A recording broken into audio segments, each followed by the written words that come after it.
Nunes warning what he just announced will have Rosenstein circling the swamp drain by US4Trump.com. Sunday, House Intelligence Committee Chairman Devin Nunes joined Maria Bartiromo on Sunday Morning Futures in an explosive interview. What he just declared will knock your socks off. Nunes said Sunday during his interview that he has given the Justice Department until Tuesday to provide access to documents concerning the FBI's alleged informant looking into any Russian ties to President Trump's 2016 campaign.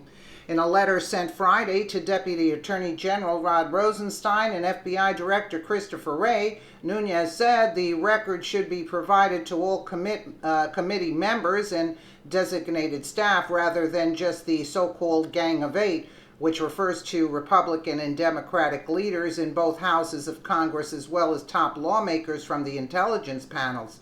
DOJ continues to obfuscate and delay its production using an array of tactics, such as incorrectly categorizing the requested documents as Gang of Eight level material in order to limit access. Such conduct by DOJ is unacceptable because the Gang of Eight is a legal fiction that has no basis outside of the confines of presidential approval and reporting of covert actions, Nunes wrote.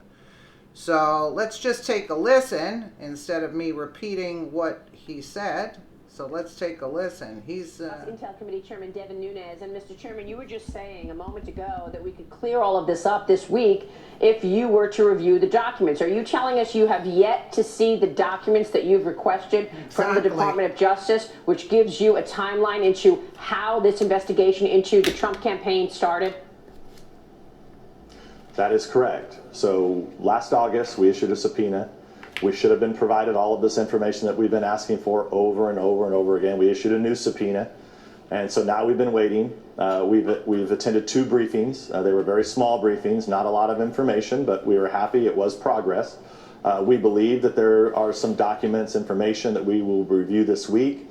What I would say is if you don't have anything to hide, the Deputy Attorney General knows that Mr. Gowdy would love to exonerate the Department of Justice and the FBI. So just provide us all the documents, everything that we're asking for. Let us comb all the way through it, and we'll issue a letter on Friday, and we'll be done with this. And we'll be able to say, look, the Department of Justice and FBI did nothing wrong.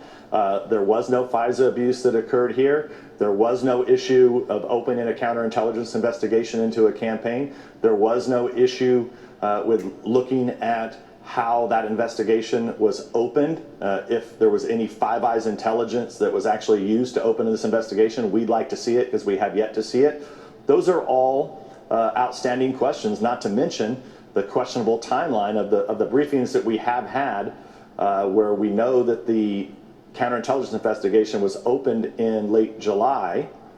Well, that's fine. So if that's all the information you have, then why are there these other strange activities leading up to late July, particularly in the spring? I was trying to understand this because you broke the news on this program more than a month ago that you've looked for reasons and catalysts to understand how an investigation was opened and launched into the Trump campaign. And you said to us, based on the Five Eyes intelligence of all of our partners across the world, that there was no intelligence that you could find that was launched that investigation. And yet here you have your colleague, Trey Gowdy, saying the FBI did the right thing. So I'm trying to understand where the disconnect is. Well, I think on what Trey Gowdy's saying, and we got to be very careful because the media's tried to make a bigger deal about this than what it is. What Trey Gowdy's specifically talking about is this small slice of the investigation that we're looking at as it relates to whether or not an informant or informants were used. That's what he's referring to when he talks about that the president's not a target of this investigation. I believe that Mr. Gowdy knows very well, and he's been instrumental in helping us get to the bottom of the FISA abuse that did occur. That is absolutely for sure. Right. The dossier was unverified, and that was used to get a FISA warrant. Yes, and there's new information actually this week that the media is ignoring.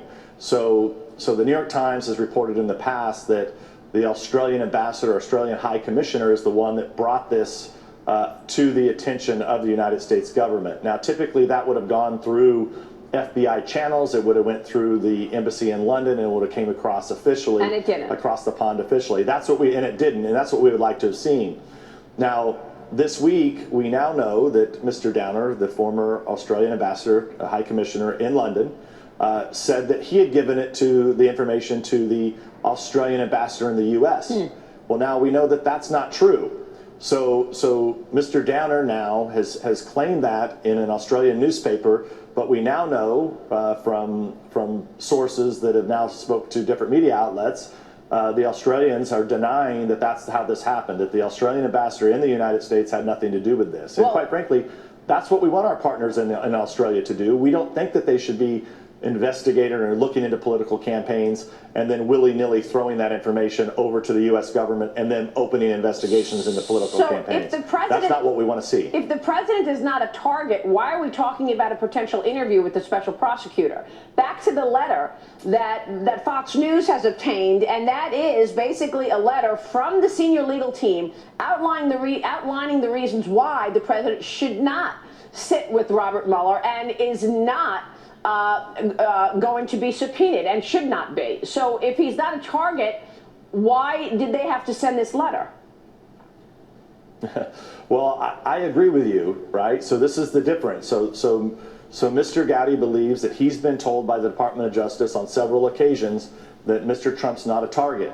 But what I keep going back to is that, well, wait a second. We know from Mr. Comey, he said that the Trump campaign was the reason that they opened up the counterintelligence investigation. So they did open up an investigation in the Trump campaign.